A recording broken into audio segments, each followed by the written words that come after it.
Welcome, welcome, welcome, welcome, welcome to the Mind Fog Podcast. Yay! Welcome, welcome, welcome, my friend. Thank you so much for taking time out to hang out with me. I really, really, really am grateful and appreciative. My name is Wanu Alishe, and sometimes I do go by Amazing Soul. Welcome to the Mind Fuck Podcast. FCK stands for fun, compassion, and kindness. Welcome once again, my friend. Before we get into today's episode, we have like a ritual that we do where I read a list that I titled um, Reminders to Being Human. And the intention is to remind myself as I read it every time on the show what it means to be human, and also in turn remind you what it means to be a human being. All right. All right. Reminders to being human. Have fun along the journey. Show yourself compassion. Be kind to others. Being complex and being simple can hold true in the same breath. Stay curious. Hold spaces. Hold space for pauses. Hold space for not knowing. Never underestimate the power of silence. Nature has a lot of wisdom. Pay attention. There is power in we than I. If nothing else makes sense, come back to love. Pain is our greatest teacher. And the very last one, never underestimate your ripple of existence. Welcome, welcome, welcome once again, my friend. I really, really appreciate you being here, taking time out to hang out with me. Welcome. Thank you. Thank you. All right. Let's get on with the show and let's have some fun, shall we? Okay. I want to start with something very ordinary. I don't want to start with trauma, not psychology, none of that. I mean, just a moment most of us are familiar with. I mean, you're doing something simple like brushing your teeth or driving or just scrolling on social media or even talking to someone you've talked to 100 times before, right? And suddenly something tightens. It's not a full emotion, it's not a clear thought. It's just a sensation you feel in your body. I mean, it might be a contraction in your chest, a pressure in your throat, a heat in the stomach, or even a clench you didn't consciously choose. That moment, my friend, that's what I mean when I say emotional charge. And for most of my life, I didn't even know that was happening to me. I just thought that was me. And for a long time, I truly believed emotions started in the mind. That was a previous belief of mine. I mean, a thought happens, then a feeling follows, then a reaction. That's the story most of us are taught. But that's not how it actually showed up in my body, right? In my body, it was the other way around. I mean, it was my body reacted first, the sensation arrived first, the charge came online before the story. And then, almost instantly, the mind rushed in to explain it. I mean, the mind rushed in to justify it, to name it, to defend it. That, my friend, is how loops are born. An emotional charge is not the emotion itself. An emotional charge is not anger.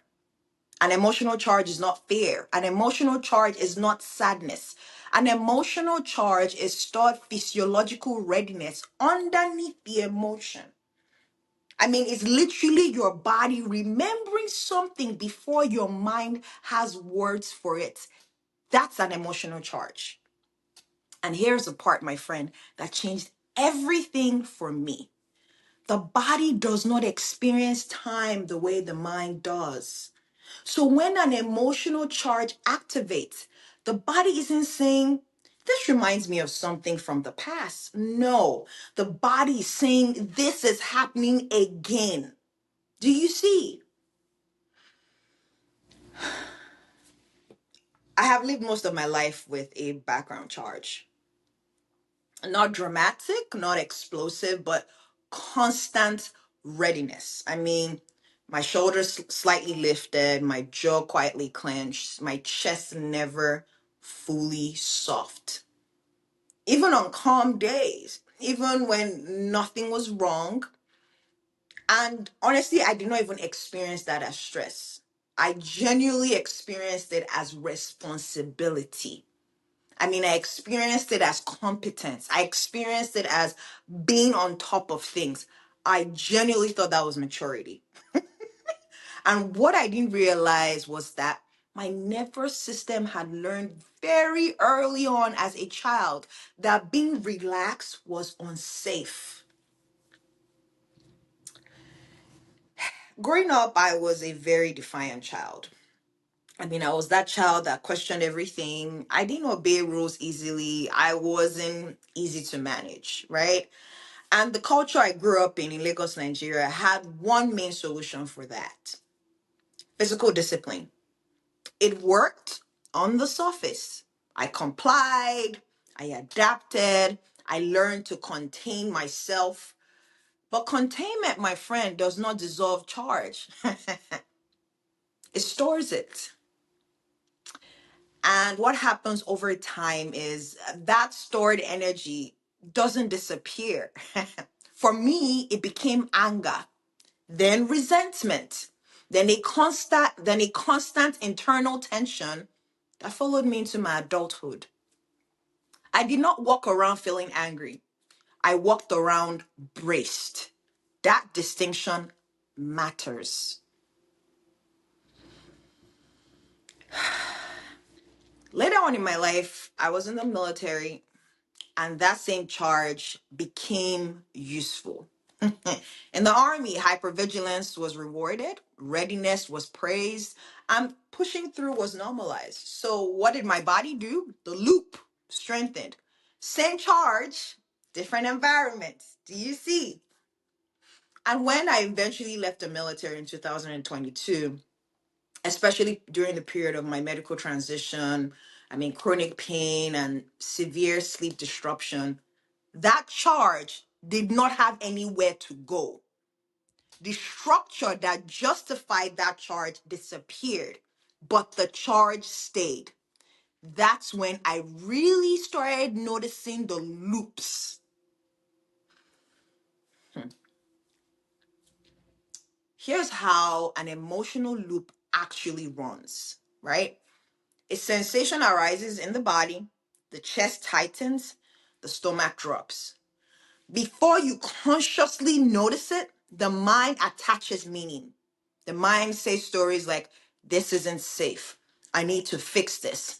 I am behind. I did something wrong. That meaning your mind creates, it creates emotion. That emotion fuels your behavior.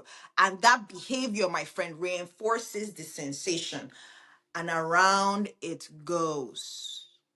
Most people try to break the loop at the level of thought. I mean, positive thinking, reframing, affirmations. I'll tell you this right now. I tried all of that, and it did not touch the charge. Because the charge in your body is not listening to language, it is listening to safety. The biggest shift for me did not come from calming myself down. No. It came from stopping the interruption. Let me explain. I realized I had been trying to regulate my nervous system the same way I used to discipline myself over the years. I mean, force, control, overriding myself. Even earlier on my journey, regulation had become another performance, another way to do it right. So I tried something radically different. I stopped trying to change the charge. You see, my friend, when a charge arises now in my body, usually in my chest area, I pause. Not dramatically. I might still be brushing my teeth, I might still be walking, still sitting. And internally, I say something to myself very simple. I simply say to myself, I am noticing the sensation in my chest area. That's it. I mean, no story, no label, no attempt to calm it, none of that. I don't ask why it's there. I don't tell it to go away. I don't even breathe it out. No, I just notice. Excuse me. And I simply do that for 90 seconds. Sometimes I do it longer, sometimes shorter, but it happens multiple times a day. This part is very important. I do not do this to feel better.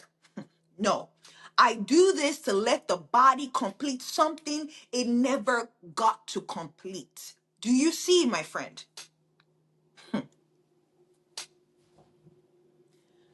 What started happening over time surprised me. I mean, that charge did not disappear overnight. No, but it stopped escalating. The loop began to loosen. The sensation will rise, peak, and then fade without a story, without a reaction.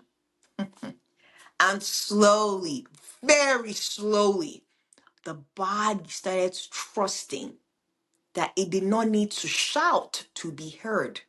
And that noticing was enough.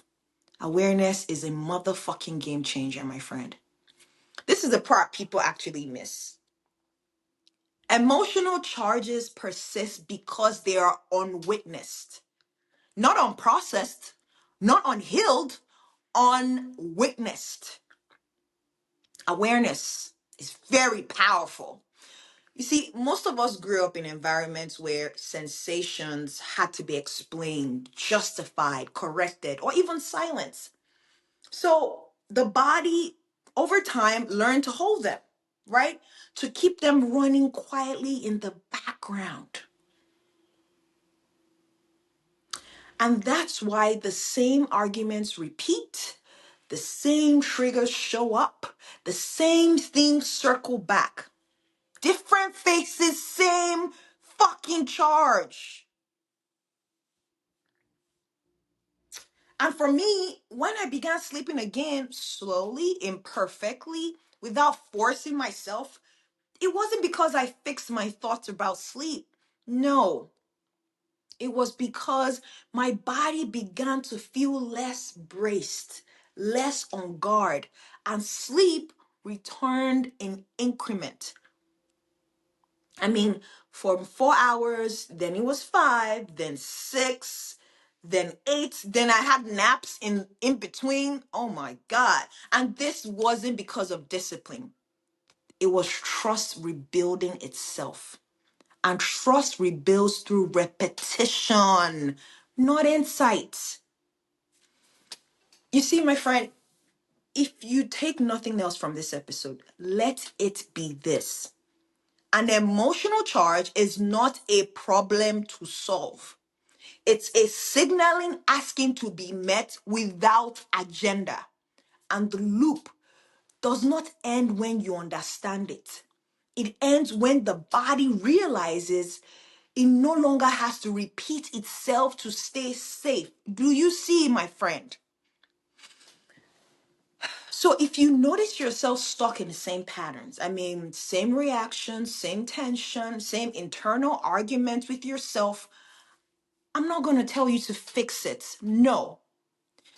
I'm going to invite you to notice it. Awareness, my friend. I want you to notice the sensation, notice the location, notice the moment. No improvement is required. Because paradoxically, the moment you stop trying to escape the charge is often the moment the loop finally loosens. Not because you won, but because your body felt met. We'll actually stop here for today. Not with a solution, not with a takeaway. I just want to invite you, right? I just want to invite you, my friend. The next time something tightens in your body, see if you can stay long enough to notice it without trying to become someone else. That alone, my friend, can change an entire fucking pattern. Remember, awareness is the name of this game.